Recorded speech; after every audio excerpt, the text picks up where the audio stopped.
Hai teman-teman semua. Pastinya kalian pernah memperhatikan beberapa hal ini. 1. Padat dan penuhnya konser boyband atau band-band kesayangan kamu. 2. Kepadatan saat mengantri sembako dari pemerintah daerah.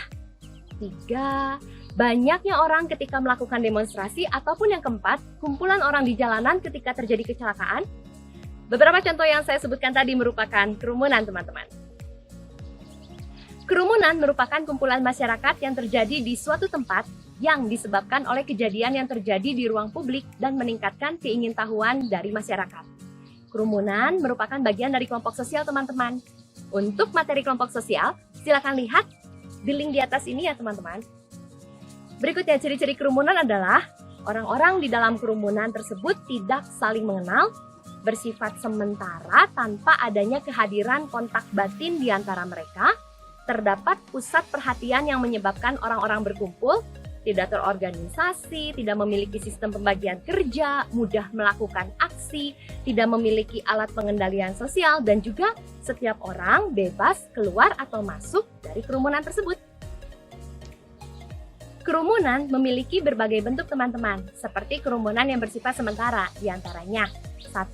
Inconvenient aggregation merupakan kerumunan yang akan menggunakan fasilitas yang sama. Contohnya, antri karcis dan menunggu bus ataupun kepadatan lalu lintas. Kedua, panic crowds merupakan kerumunan masyarakat yang berupaya untuk menyelamatkan diri dari bahaya. Contohnya, kerumunan masyarakat yang berusaha untuk keluar dari mal ketika terjadi gempa bumi berskala 6 di suatu daerah. Yang ketiga, spectator crowds merupakan kerumunan yang terbentuk untuk melihat suatu kejadian dan umumnya tidak terkendali, teman-teman. Contohnya, melihat korban kecelakaan lalu lintas. Keempat, lawless crowds. Keadaan ketika sekelompok orang berkumpul dan melakukan tindakan yang melanggar hukum. Contohnya, vandalisme. Kelima, acting mobs adalah kerumunan yang bertindak emosional menggunakan kekuatan fisik, kekerasan, dan melanggar norma yang ada di masyarakat. Contohnya, tawuran antar pelajar yang biasanya disebabkan oleh rasa tidak suka satu sama lainnya.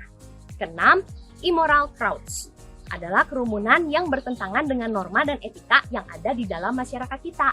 Contohnya, kelompok mabuk-mabukan ataupun pengguna narkoba.